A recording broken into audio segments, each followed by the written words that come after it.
quem vai assistir a nossa entrevista, eu acho que seria bom, doutor Henrique, explicar quais são hoje as doenças mais recorrentes, tanto entre cachorros como entre gatos, por exemplo. Com certeza. Hoje, atualmente, eu gosto de usar esse período de forma específica. A gente tem relacionado aos cães a parvovirose e a sinomose. Assim, eu destaco essas duas por serem doenças bem complicadas de se tratar. Quase sempre são, digamos assim, um grau de contaminação muito alto, principalmente entre filhotes. Assim, eu sei que existem algumas ONGs aqui em Nova Olinda, como o Projeto Lilica, por exemplo, ao qual eu já trabalhei junto deles. E muitas vezes o abrigo ao qual esses cães normalmente são colocados, eles já tiveram esse problema e em outras ONGs, em canis também isso é bem recorrente.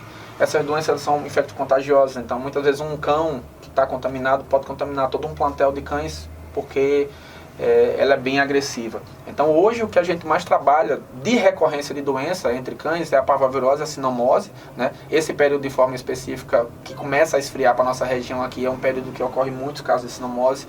Então tem que ter muito cuidado, principalmente como eu falei lá no início, a questão da vacinação. A vacinação é importante e a falta da vacinação faz com que essa doença realmente se prolifere em cães, principalmente em cães abandonados. E faz com que acabe passando para outros cães também, né? Principalmente os nossos dentro de casa, os cães domiciliados.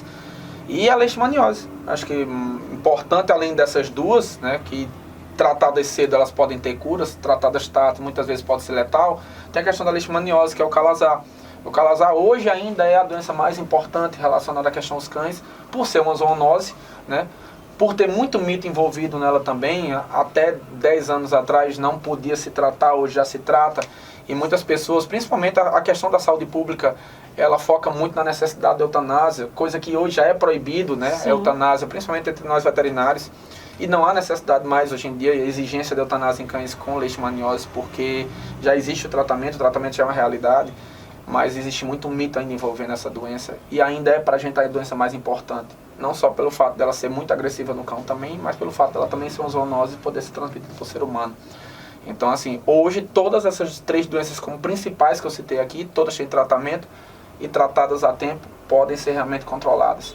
E com relação aos gatos, torna-se um pouco mais, digamos assim, abrangente a questão das doenças, e a maioria das doenças de gato, elas não são sequer conhecidas entre os próprios tutores de gatos, né? Como a rinotraqueite, que é uma gripe bem forte que os gatos pegam, né? Muita gente chama de a gripe do gato por ela começar como um aspecto gripal, mas é uma doença muito mais agressiva. É um herpes vírus que ataca o sistema respiratório do gato de forma bem agressiva, pegando principalmente a região traqueal, a região das narinas. Tratada, mas tratamento bastante complicado se for começado tarde, mas prevenida através de vacina.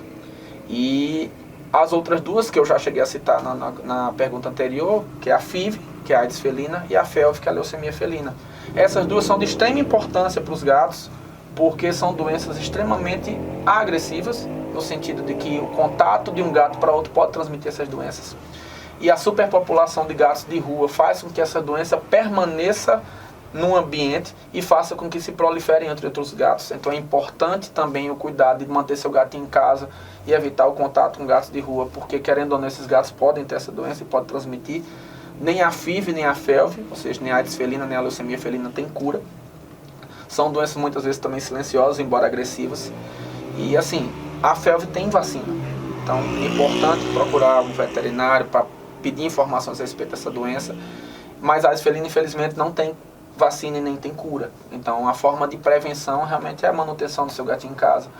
Evitar que tenha contato com esses gatos, evitar de ter pegar um gato de rua e levar diretamente para casa para ter contato com o seu gato domiciliado.